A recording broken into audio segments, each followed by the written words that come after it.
What is up, guys? Welcome to another edition of This Week in Wrestling by the Straight Edge Wrestling podcast. A pretty good week in wrestling. How are you doing? Not bad. I enjoyed all of it. Yeah. The Wednesday night battles are getting even better. Yeah, it's actually kind of heating up now that NXT's kind of edging out with the viewers and AEW's winning with the demos. And they're actually trying to go head-to-head with content. I've got a bit of an issue with SmackDown, but we'll get there later. Yes. I think many people did. So, Raw, we'll start off with Raw. How do you think of it overall? Overall, it was an interesting show. I like the way both Raw and I'm pretty sure was it SmackDown as well, or was it? I know there was two shows that basically had someone come out, and in the end, the next thing you know, they're not in wrestling gear and they're wrestling. One on Raw, one on SmackDown, and on SmackDown they done it with Lacey Evans and Naomi. Yeah, that was weird because I forgot about the MVP one. Yeah, when I remember when they did it on Friday with Lacey Evans and Naomi, I was like, oh, that's quite a cool thing. I'd forgotten they'd already done it with MVP that week. This is what you get when Brucey's running. I was at twice in 1 week. This is a bit much. Yeah, that's what you get when Bruce Pritchard's running both shows. But yeah, so Raw kicked off with, it wasn't really a surprise because everyone knew halfway through the day that Heath Slater was going to be on the show. But it was a good little surprise for those who didn't realize that he was going to be there. He hasn't signed a new contract though, as of now. So as of now, we don't know what's going to come, but he came out and he talked about his kids. And not all those kids there. He said he doesn't have that many kids. Yeah, just his two daughters. And Dolph came out and there was sort of a big old brawl and whatever, and then Drew made the save. It was good. It was quite a good opener. Fresh. Yeah. Well, it's definitely been different from how they've done things recently. So. Yeah, exactly. It's not what you've been moaning about constantly, where it's just they make a tag match.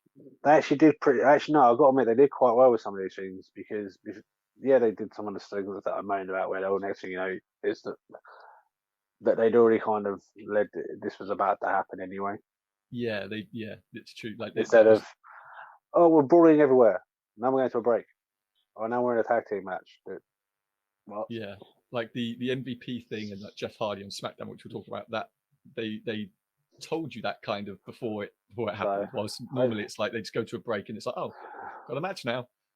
So hopefully they'll carry on improving that way, so I don't get irritated by them again. So we also had the first little bit of what seemed to be a week of Sasha Banks and Bayley again on Raw. Anything about overusing the characters or anything? Yeah, like you hear Eric Bischoff talk about it quite a bit of like overexposure. The reason that lots of guys got over really well was because they weren't overexposed, they weren't used too much, and you didn't understand their characters. And I feel like, and I've been praising the Sasha Banks Bayley thing, but I feel like it's getting to that point where they've just like last week there was no need for Sasha to be in NXT's main event. Right. All they used it for was to try and push extra story for the Raw Women's Championship match. Yeah. Which has got nothing to do with NXT. Yeah, it's true. So it irritated me. They are just trying to sort of shoehorn them in anywhere they can. So Kairi Sane defeated Sasha, which is funny because not if you go to the WWE website though, because they say that came to a no contest. Oh, really? That's what I'm looking at right now. It took me a while to find this part, but they're stating it ends in a no contest online for their review. It was a DQ, right? Yeah, but they say it ends at a no contest. But I've looked at other people and they all stated that Kairi Sane won by DQ. But their official website, no contest. That's bizarre. So it would get a very clear DQ as well. It's like it's not even. It's WWE. They get to wipe wrestling history however the hell they fucking feel like. Oh yeah, that we know. I know you saw Kairi Sane win, but that isn't what happened. Yeah. That's so funny. Trust me, I read that bit when I was looking for them all because I get them all up ready for this. This one jog my memory of what's happened. And I saw that, I was like, I'm pretty sure that did not happen. It had a nice little Kevin Owens show on Raw as well. He's got to stop throwing stuff outside the ring. Yeah, do you know what? I looked away and looked back because I heard the clang, and I'm thinking, did he just start he threw like the poster and stuff, didn't he? It's the bit that I quite like because he just stands in the rings like that. Yeah, I know who I got in. Throws the first chair out. Apparently that first chair survives, the other two didn't. I like this. I like I don't know, the Rollins Ray stuff I quite like, but also at the same time I'm a bit like, yeah. I don't know what it is about it. Well, it's going to be interesting to see how things go because we know Seth's only going to be around for a bit longer anyway. Time, yeah. But at the same time, it's also quite funny hearing all this stuff backstage where everyone's now turning to Seth Rollins to be the locker room leader and do this walkout. Even though before no one could be bothered to look at Seth Rollins as a leader. Fair enough, they've got an awful lot of people there at the moment. But yeah, exactly. Lead the 12 of us that are here out. But personally, I would have went to the Miz, but yeah, we found out the stipulation for Ray versus Seth being an eye for an eye over last week, and maybe I missed it. Was it ever explained what that actually means? Like, are we? No. Is the aim to blind each other? I don't quite. I have no idea. No, it wasn't just me. Then I didn't miss. I thought maybe I missed and explain what the hell that's. Maybe it involved the steps. Who knows? Yeah, just. Do you remember when Mark Henry and Big Show had that stairs match? Yeah, the pointless thing that never happened ever again. Yeah, stupid tables, ladders, chairs, and stairs that one year. No, the best one I ever saw was the Sheamus and Big Show one with the chairs match. With the extended, really big chair, so Sheamus could use it on the Big Show. Yes, yeah, I about that. We had a new United States Championship belt. What do you think about the new belt? I would have preferred not to have all those jewels at the top because it seems like a very WWE thing. And I know some people said it looked like the old WCW original sort of one. Yeah. I just kind of get New Japan vibes. I look at it and I look at that. Ooh, yeah, it is modelled. It is modelled after like the old WCW belt, but it's not quite so prominent. It's just the eagle, really. That's what's the old WCW belt. I generally look at it and where they brought out some of the letters, Texas and out a bit more. I just get New Japan vibes. That's true. Yeah, and it's the reason why I quite like it. I actually really like it. Like I was really apprehensive that basically it was going to be the new one WW logo. It's a new one I got to add to my wall now. I really thought it was just going to be a WWE logo with like red, white, and blue behind it, and I thought, oh, please, just don't, please be something different. No, they didn't. They did a better job than what they did with the Internet title. Oh yeah, and also I think WWE's just proven to AEW that hey, you can get a title belt made during a pandemic. And it doesn't have to not have all the details involved in it. What was how do we know they didn't get it done before? I think they did actually. I was just being a dick. I think they did. I think it's been. I mean, I think I said to you that they were getting a new US title back about a year ago. I think they have. I think they've had it for a long time. The weird thing about that was to me was that Apollo. Obviously, Apollo's not there. So that his belt was unveiled by Bobby and MVP. What do you mean? It's MVP's belt, isn't it? Yeah. I am wondering. He's probably going to come down with it, isn't he? I am hoping actually MVP wins it. Yeah, it's kind of a weird, like, little redemptive story of MVP. Like I like that, and he's obviously getting like Cedric Alexander on side. He's building his own little clique. I like it. Well, this is basically it's going to be the TNA story that he had because him, Bobby, and was it Kenny King? Yes. Yeah, it was Kenny King. They had a little trio thing, sort of. MVP was supposed to get ready to become the champion, got the Impact champ, got injured, and then that's when Lashley became champion, and then just dominated, and then fucked them all off. I would never, if you'd told me, if you told me many things 6 months ago, I wouldn't have believed them what's happening in the world. But if you'd have told me that MVP was going to make a return, and actually I would quite like him to be in like a contention for a title, I would have sort of called bullshit. But he's done fucking incredible. Yeah, but you generally look at it right. You look at what's happened over the last few months has been great for the women's division because you get Nikki Cross she's just proven how great some of these people are. People who Like would Nikki normally Cross not is have been given amazing. yeah, it's true. Sasha and Bailey done a really good job. Yeah. And it just keeps rising. And you've got other wrestlers who are slowly coming through the cracks that are doing really well. So that's a good point as well. It's like, you know, we criticize the overexposure of Sasha and Bailey, but they really do deserve a lot of credit for sort of holding the shows together and being the only people that are actually around all the time. Well, just before they did their thing, literally, it was Nikki Cross and Alexa Bliss. They were doing it, mate. So. Yeah. And then when you come to Raw, you had a small faction that was formed that. Yeah. Not quite sure what's going on because I really do like that faction, and if it wasn't for Randy Orton this week, yeah, I like that. Kept things going. Saliga Vega's proven that she's probably the star of the whole bloody no fan period. Yeah, exactly. There has been a lot of people who otherwise I think would have been drowned out, or people would have moved on from they'd have moved on from it very quickly. But without fans being there, weirdly, they're sticking to things longer because they're not knee-jerk reaction changing. Fans have always been the problem. Yeah, you fucking fans are the reason.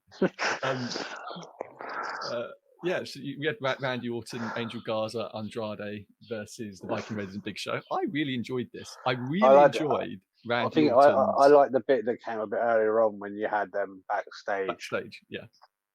And the fact that Randy Orton's like that, if one of you two messes this up for me, you're gonna get. And it's just the way all three of them are sitting there going, okay.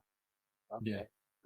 It was I like the and I like the like third generation superstar thing, and even during the match I liked, who did he pull out? It was Angel. He pulled Angel and he pinned him up against the wall, and that I loved that whole thing. I thought that was really good. So you changed Angel's attitude. It's like the commentators on that as well. They're like, see, why don't you just Randy Orton can do it? Why can't you? See the thing. Yeah, get him back on the right page. I think Randy actually melds quite well with that group in a weird way, sort of being the older vet. We were talking about this literally a month or so ago, about him needing a new young person by his side, whatever. Well, yeah, I was going to say about thinking, and it's the same as you look at Test Group. They need that. They need an old person. Yeah. They need the Ric Flair. Yeah. Yeah, Seth's Group needs a Ric Flair, and Randy kind of needs his like protege legend killer. Well, Randy needs a young person that's in Seth's Group, and Seth's Group needs Ric Flair. Yeah, yeah, they need to sort of like mix those stories up a little bit. So yeah, that was good. We had like a little Iconics thing as well, and then Billy Kay beat Ruby Riott. Well, yeah, well, apparently, because of a certain little cruise thing a bunch of the women did, that's why we're not getting a bunch of them for the last 2 weeks. So that's why, because the idea was Liv Morgan was supposed to actually be involved in this so far, and why we haven't had a certain storyline from two females from SmackDown at the moment. Yeah, there was an awful lot of people missing. And when you actually start thinking about it, just how many people were suddenly not on the show. Like I mentioned, like Apollo Crews not being there, Austin Theories just disappeared. You know, the people who have been involved in storylines, and then you've got like the worst of all on SmackDown, freaking Braun and Bray, not even being there to build up what is supposed to be the main event of the damn show. That's going to be part of it, because their film for SmackDown and it's irritating the shit out of me. Yes, but we'll get there. Raw shut on Asuka defeating Bailey, so you had Asuka and Kairi Sane beating Sasha and Bailey in single matches that night. It was a good match. Technically, no, they didn't, because according to WWE's website, it was a no contest on the last one. That's true. Yeah, it was a good match. But it's weird that, because obviously we'd heard, and it had been reported quite widely last week, that Kairi Sane was done. But there's no reports now as to what her contract status actually is. No one knows if she's got a contract, not because Rey Mysterio, for example, is currently working without a contract. He's just sort of working week to week. Dangerous fucking move, because WWE's been bitten in the arse by this before, but he's working without a contract. So we don't know what's up with Kairi Sane. She's actually going to be done or not. But so it leads me to believe that it won't be if they're using her in quite a prominent role like this. But I don't know. They like to suddenly start using people in this role. Let's be honest. They just sacked someone whose contract runs out next week. So yeah, it's very, very true. We then had the Wednesday Night Wars. We had NXT and AEW. Great Wednesday Night Wars. Yeah, very good. So for the second week in a row, NXT quite substantially edged out AEW in total viewers, but AEW They wins. should have done. Yeah. So but then AEW won on the demo by quite substantially. So AEW won every quarter in the demo, and then NXT won all of the second hour in the ratings by a landslide. So hundreds of thousands of people tuned out of Orange Cassidy versus Chris Jericho to go and watch Keith Lee and Adam Cole, which I said last week. I said the league probably is going to work in their favor because it's going to make people go, ooh. Truth is, they were both good matches. Yeah, it's no knock to either of them, really. It's just it is what happened. So, but let's be honest, NXT started off strong. Very strong. So my joint second favorite match of the week. They went head to head on their opening match. So you had the women's street fight on NXT against the tag team title match on AEW. Yep, and they're both my joint second match. both very good matches. I switched over and watched NXT to watch the women's street fight because that was a very good match. Mainly because I don't really follow NXT fully, I didn't realize a street fight was actually coming. So I was like, "Woo, street fight!" Well, they mentioned it last week. Yeah, but he got bought out of last week's one. Yeah, I'm not really paying attention to it. So like, I was like, "Oh, street fight" when it started, and I forgot about AEW what they were doing. But yeah, they beat the crap out of one of them. Oh yeah, there was some good stuff on both shows. To be fair. Like AEW, the tag team title match was very good, but like for me, and like we both sort of agreed with this, was the highlight of that AEW show was that 8-man tag. Yeah, that's my favorite match of the whole. Basically, this week's been heavily done. AEW's thing was actually mostly tag team. This whole week, if you look back at it, I realised after finishing watching, it's very heavily tag team a lot this week. But no, AEW throughout it, literally my favourite match because it had all different types of wrestling in it. Was it? Yes. 8-man. It was friggin' fantastic. Yeah, you had the traditional tag team style from FTR. You had the Lucha Bros doing Lucha Bro things. You had the Young Bucks doing Young Buck things. It was genuinely very good. And like, I'll give FTR their due. Actually, they started off doing their thing, and then they sort of mixed up their stuff. Yeah, that's what I mean. Like, they told a great story of like FTR changing to be able to compete with the Lucha Bros. I think really, it's funny. Like within 2 weeks or 3 or 4 weeks of FTR, you see more of them than you ever did in WWE because they're able to sort of. But do we reckon though that Matt Jackson did not mean to kick Dax in the face? Yeah. No, I reckon he meant to super kick him in the face. It's like, I'm going to knock him down a peg. It was a very good match. And like I said, I really weirdly, commentary's always been a thing which people have criticised, but I thought the commentary was really good in that as well because they were telling the story of apart from the ending part. Right, the commentator was great. Yeah, but they were telling the story of oh, look at the Lucha Bros not getting out before the 10. Like, get out the damn ring. You've only got to 10 and blah, blah, blah. And FTR doing traditional tag match, hand on the turnbuckle or the rope and both feet, proper tag and all that. And whenever there was a blind tag, JR would call it.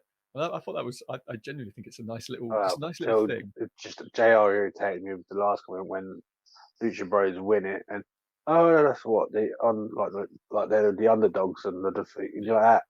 Even though they dominated who you classify as the best tag team in the world through the beginning parts of the early days of AEW. Do you know what the problem is with that as well? Is like with JR doing that. I agree. It's a WWE hangover, where you're supposed to forget things.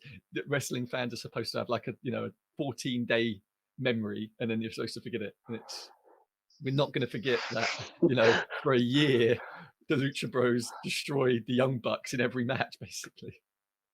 Most people who watch AEW also know that Lucha Bros are classified as one of the best tag teams in the world.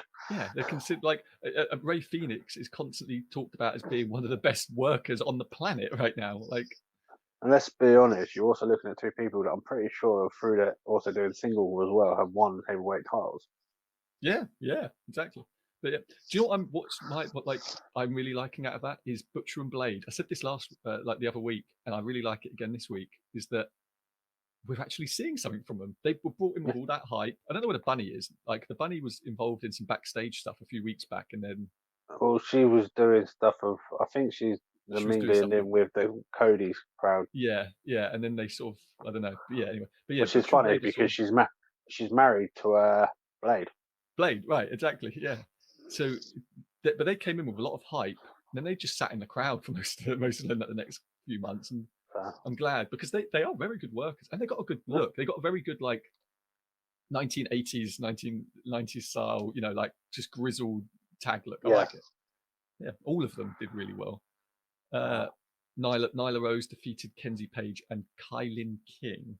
That was a pointless match, though. Honestly, It was just a filler. It was 2 minutes. That was it. It was a filler match. Move on. It's because they're running. They haven't got the women. Well, they banned one of their women. Yeah. I don't know why. Why? Because she keeps going after a certain. No, I know, but I mean, I don't know.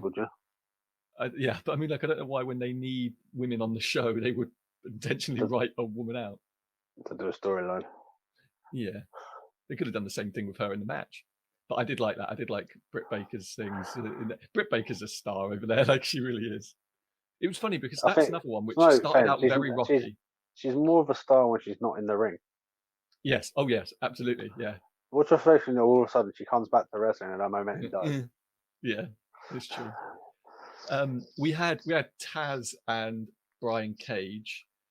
Taz presented Brian Cage with the FTW Championship, which was I don't really know the back history probably of this title. So the back history of this title was essentially that Shane Douglas was the ECW champion at the time, and he was leaving the company, and he refused to put over Taz to win the title. So Taz had a title belt made and claimed himself as basically the ECW champion with this belt, the FTW Championship. And then it was very quickly worked out, and Taz became the ECW World Champion. But for a while, he was walking around with this FTW belt saying, I'm the rightful world champion, just Shane Douglas legitimately wouldn't put me over. So I am your real world champion. It was called, it was FTW was Fuck the World Heavyweight Championship. That was what the thing was, Fuck the World Championship. So it's like, it's a nice little throwback to people who know, but it's not been explained. Sounds like a perfect title then for John Moxley, if I'm honest. Yeah. It's a weird, because it's weird that they didn't really explain it, because they said it. He said, Taz sort of said, "Oh, if you know, you know." Yeah. Okay, but what about the people who don't know? How about you explain that? But no, I like that little thing. Of course, we're actually going to get finally Brian Cage and John Moxley next week at Fight for the Fallen. Unless WWE can find another reason to sabotage it.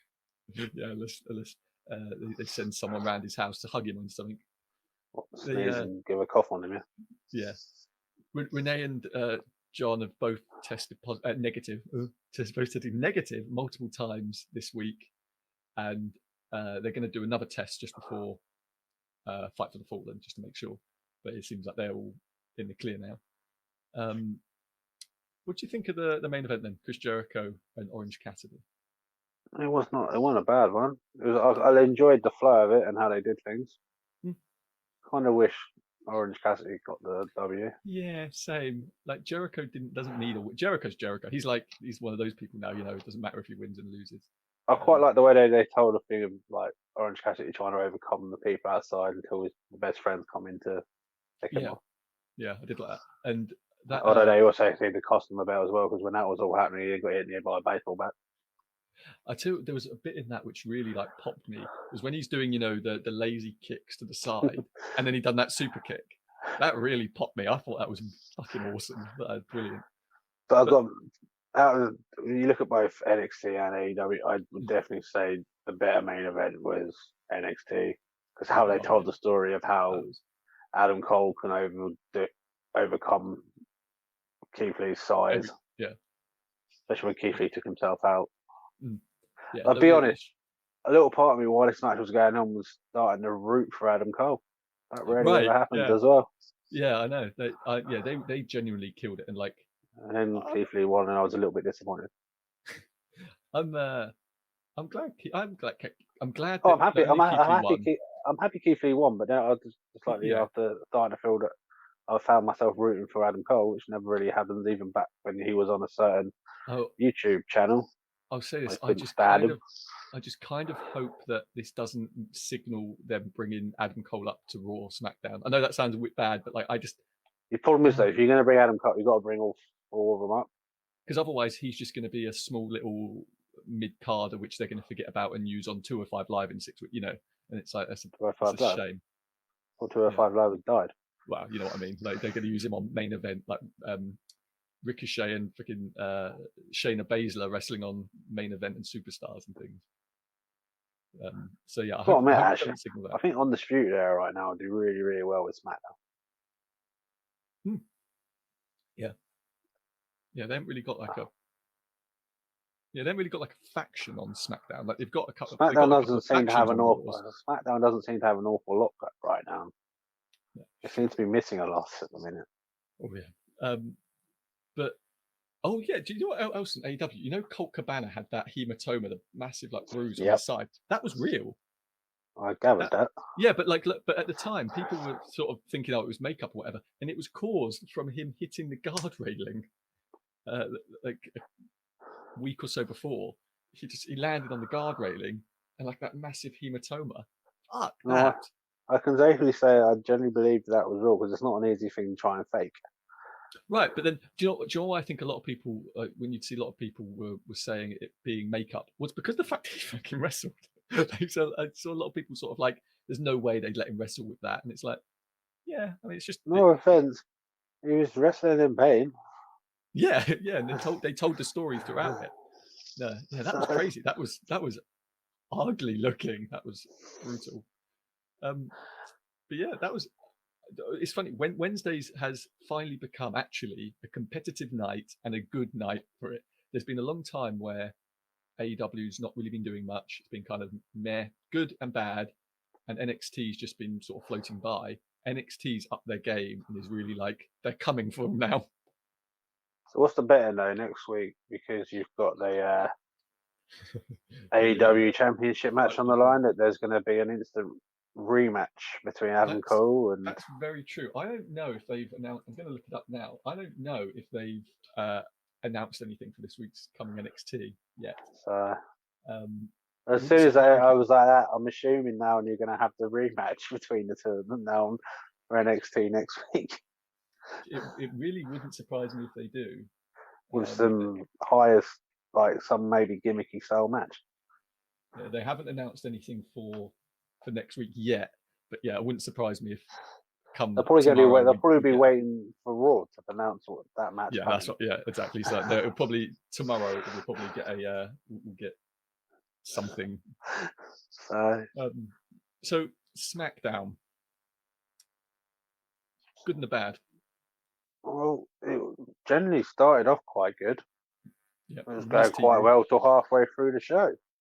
Yeah, until they brought up let's rewatch a match that was only done a few weeks ago, and then do a pointless women's segment that reminded me of, well, why are we now degrading them as like we're in the Attitude Era again? Oh, that was all four of them stuck at singing. And let's go through the show because as you say, it started hot with Miz TV. John Morrison was really good in that again, as always. John Morrison's faces on the stuff. He was so like sarcastic throughout. I loved it. And so but it's the Miz to him going, "I'm what? What you on about? We always say it's the Miz TV." Yeah. Have you got a clip? Have I got a clip? Have you got a clip? Have I got a clip? I loved. So they've obviously built. Well, they've like announced a barroom brawl of some kind between Sheamus and Jeff. I'm all for them going all in on this like Jeff Hardy alcoholism thing because it's actually proving quite a good little message as well in there with Jeff Hardy sort of talking about overcoming it and doing it. I like that, and I think that's really cool. I know he was all hesitant. It was Vince McMahon that stated to him that he will come out looking okay. Don't worry. And it gives him a good thing as being a good ambassador for what for it. And I think it holds him accountable. If they've made this a big thing on TV, it sort of puts more pressure on him to stay. At the end of the day, they did it with him in TNA when he proper screwed up and Yeah. Went out to defend against Sting when he was high as a kite. Yeah. And Eric Bischoff had to go out there and tell him to fucking end it quickly. Yeah. So, and then he come back and he literally had to apologise to all the fans for what he did and things. And unfortunately, he still wasn't there ready to go. Yeah. Because his name was there, but hopefully now we'll. Yeah, I'm good. sort it You out. see that led into Jeff versus The Miz, after like a little brawl thing broke out, which I say that's sort of the example of them actually telling you a match is coming and not just throwing into a match afterwards. You know what I like about the Miz and Johnny is they both do the same thing that Bailey and Sasha do, but no one really picks up on it. What's that? But they'll put the other person involved in a match. Oh yeah, just when the other person doesn't want to be involved in the match.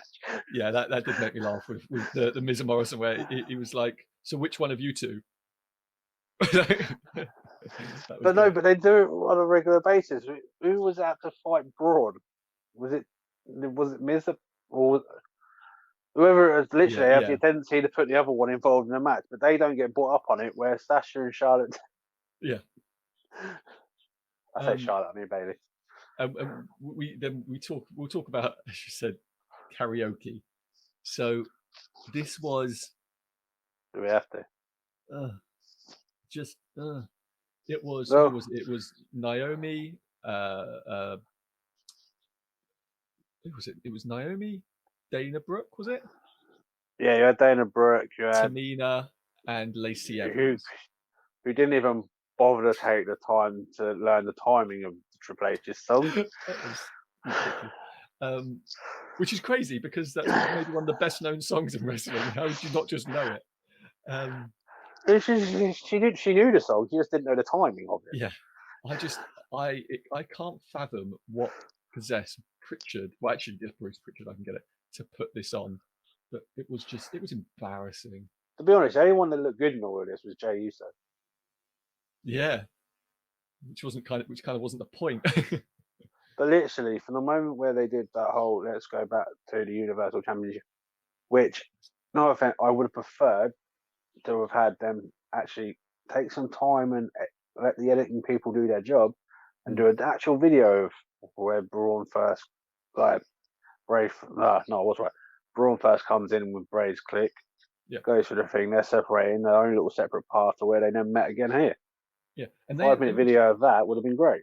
The thing which got me is they announced that they were going to be showing that match last week. Yeah, so they gave themselves a whole week. And the whole week, people have been shitting on that. That's what I mean. They gave themselves a week to do exactly that, to edit it and make a cool little video package, which they're fucking great at doing. So they had a week to do that. And then they lead into this, and I was like, I think I would have rather just watched a tag team championship match for it being half hour long. It was embarrassing. It was genuinely embarrassing. And like, I don't know if it was if there was like a subtle thing about the Dusty Rhodes song, because that was a random one to throw in there because it was whatever. But that's what makes it even funnier, is the fact that they didn't even use real songs; they used WWE songs. You know what? I went through that actually, and the rules stated that they'd have 15 seconds to sing a song. And Naomi got no, all of them, apart from Tamina, who literally had 15 seconds. Yeah, oh yeah. And all of the first, Dana Brooke, I think, had something more like 45 seconds, something like that. Because I was literally watching the thing on my laptop and checking the time. Seconds. Lacey Evans got about 2 minutes, because I didn't quite with Lacey Evans check her time, but I know she had about at least a minute after 2 minutes. She sung the vast majority of Jarrett's song, like the vast majority of it. And then Naomi had about a minute and a half. Yeah. Fair enough. With some of them songs, you've kind of got to wait for them to be able to start singing. So I was counting through part, and I was just that. Well, if I'm going even now, look at it from they're still a lot longer than 15 seconds from them singing thing. And none of them were that great. Yeah. Yeah. It was just cringy, and it led into Naomi, Dana Brooke. All this one basically was, and I clicked it from when they started backstage, when Naomi went over to talk to him. This is how I do my. This is just leading for them to turn Lacey Evans heel. Yeah. And I don't want to see Lacey Evans heel. I'd love to see her stay face. She's been doing really well on the face. Yeah. Yeah, Face Lacey's much better. He's been doing so much. I do not want to see her start walking out again for no reason with a hat, do a wave, then walk back in again. Yeah, I don't know. It was a waste of time. We found out that Matt Riddle is going to be facing AJ for the IC title next week, and then we Come had on, AJ. Yeah, I should imagine so. Although this is another thing that's pissing me. Next week we also have a fucking pay-per-view. Why is that being defended on the? I don't understand each week why we have to keep having a fucking match with a title involved. They're scared of ratings dropping. Ratings are dropping anyway, and also like you listen to any of you listen to Jim Ross, Russo, Bischoff, even Cornette. You listen to any of them, they will all say the same thing. Yeah, you can have stakes, but if no one cares about the stakes being up on the line, no one's going to watch. Just because it's a title match doesn't mean people are going to watch it. I just get pissed off with the fact that you don't look at it and it's what 2 days before their pay-per-view. Why is it not on the pay-per-view? Yeah, they just frivolously throw them out there. We had the main event, New Day versus the Artist Collective, which was I like both their pros leading into this, where they kept asking about will it be an upset victory, and since saying that turn around, why would it be an upset? He's a Royal Rumble win. And then I like the New Day when they're like that. Well, how can you look at it being a one's won the Royal Rumble, one's in the and one multiple tag team? How can it be an upset? This thing, like you say about the Lucha Bros, about that term, like upset win, is so overused, and they use it in the wrong way quite a lot. So I like that. I quite like how WWE did that one with this one leading, and I really did like the match. As I said, I think I would have preferred it to go being like a half-hour long match than doing what came beforehand. Yes. Because I think it would have been fair enough if being a half-hour long match and the way it ended with the thing would have been a bit weird, but I think they deserved a bit more time than what they got. Yeah, it was very good. And obviously Cesaro and Shinsuke stand tall at the end, leading to a rematch. Oh yeah, hopefully at the pay-per-view. Let's put some title belts on the pay-per-view. Who knows? Who knows? That would be a nice thing in theory, wouldn't it? Talking about pay-per-views, so a little bit of news. There is a lot of speculation, rumor, and innuendo going around about August 30th. That WWE has scheduled that as a date. It's the week after SummerSlam for a network special, but no one knows what it is yet. Some people are reporting that it's Evolution 2, a second all-women's pay-per-view. Shouldn't we be on like Evolution 4 by now? Yeah, 3 or 4, yeah. The second all-women's pay-per-view, and others are saying that they may use this as the opportunity to run their Hall of Fame, because that was rumored back at WrestleMania that they were going to do it now around SummerSlam time. But if it is Evolution, it seems that WWE are going to bring in Tessa Blanchard, which is just they can't stand not hiring people that are on the market. They just can't stand it. Even though they just let people go, they hate the idea of anyone else picking them up.